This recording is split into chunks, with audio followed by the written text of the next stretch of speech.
Most of us don't work on that many 45 style Martins in our careers. You're lucky if you do. This is a 1980 D-45 from a customer that had me reset the neck, wants a new saddle, get the action right, and refret it. I love the 45s, I've got to admit it. Some people don't. I love the Abalone everywhere around the top. I love the way it miters on the corners, around the fretboard. Abalone is a mollusk. It's like a giant scallop. That's what I think of. I've had one 40 style Martin in my life, and that was a 1929 0042. And I loved that, but I had to let it go. I'm leveling this fretboard, and I started at the first fret because it's high. It goes uphill like a ski slope. I've already gotten on there with a scraper and a file. I'm trying to take the wood off, but the pearl is fighting me. It took wood away, but not the abalone. It's so hard, I can't guarantee that I'll get what I want. But you hear that? That is a sharp blade coming across, catching on the edge of this abalone. So this actually would rock here. Instead of fighting this and accidentally taking off way more wood than I want to, trying to get that pearl, I'm going to take it out because it's doing this. It's creating a bow that shouldn't be there. I can get a 5/1000 feeler gauge underneath that. If I lower this part, this will be flat. So the pearl is really what needs to be level, and I think by the time I get through it, it's going to be too thin. Rather than waste time, I'm going to remove the pearl now and then make a new piece later. I did try to heat this thing out with a 100-watt soldering iron, and I cut out a little piece of cloth and got it wet and put this piece of aluminum foil on it, and I heated it a bunch. But there's no place to pry this out. It's such a perfect inlay, and it wouldn't budge, whatever glue it is. So before taking it out, the other thing I did is I took a piece of Mylar Pickguard material and traced this shape out, and that'll be my template to lay on the pearl to cut to. So as long as I have a template, I can remove that pearl and make one later. I'm going to start by drilling a hole in that pearl and then drilling another hole into that to make it bigger, so I have a place to enter with a little Dremel tool bit. Yeah, that feels a little strange to drill into that. I'm going to drill a couple of different drill bit sizes. Just go up by degree. I just feel safer that way. Ending up with a pretty big bit. I'm hoping to have a buddy with me when I actually start routing this because of the dust. We'll see if one drops by.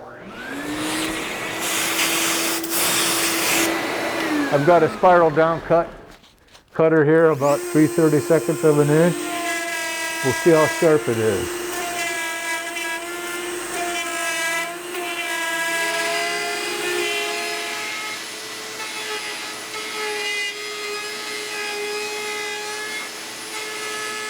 So I have a little rim of pearl around the outside. I think it'll chip free. I'm not positive of what glue was used, but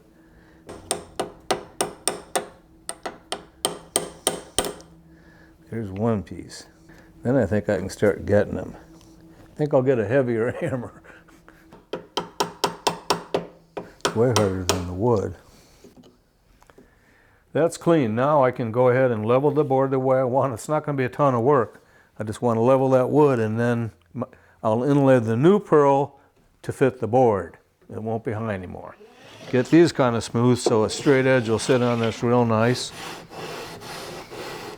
That's pretty good. I can put a straight edge on this now. I don't have a 1, but here's a 2. The 2 won't go now. Before a 5 would go. Okay, the board's just about perfect the way I want it, so I need a pearl. I'm tracing that little shape out on this piece of pearl using my template. That's not too hard. And next I got to figure out how I'm going to cut this out.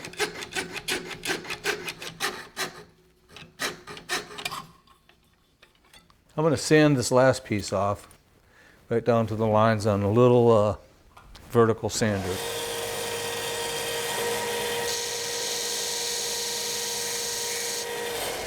It's going to be a tight fit.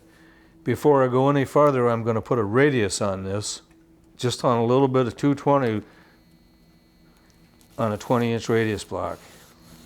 I want to match the radius so it won't be popping up. See how it's cutting on the outside? Just a little miniature radius. I'll switch through a few papers, and when I'm done, I'll have a radius and it'll be nice and polished. That's pretty good. I mean, there's a point when you have to quit cutting hairs and put the darn thing in there, but that's going to be beautiful. I'm going to go soak this in some water and let the wood release from the pearl. I took a little slice of spruce off of a scrap from soundboards and cut a shaving for the back corner to keep that pearl up on that end. I've tried a couple of pieces.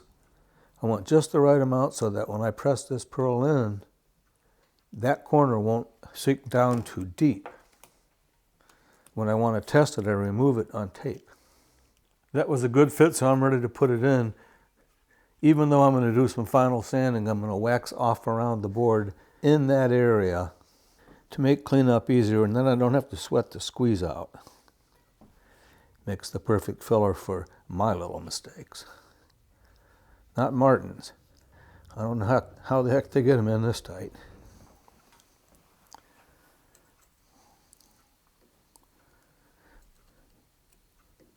This is nice and black.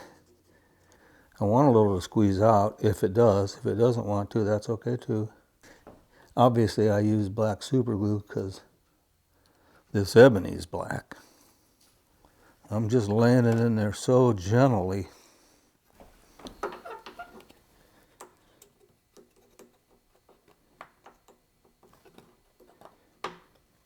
And just press it down in. Well, I gotta say, that's just perfectly level and smooth. I'm really happy with that. And once it's dry, I'll polish up this board and this pearl will shine right along with the rest of them.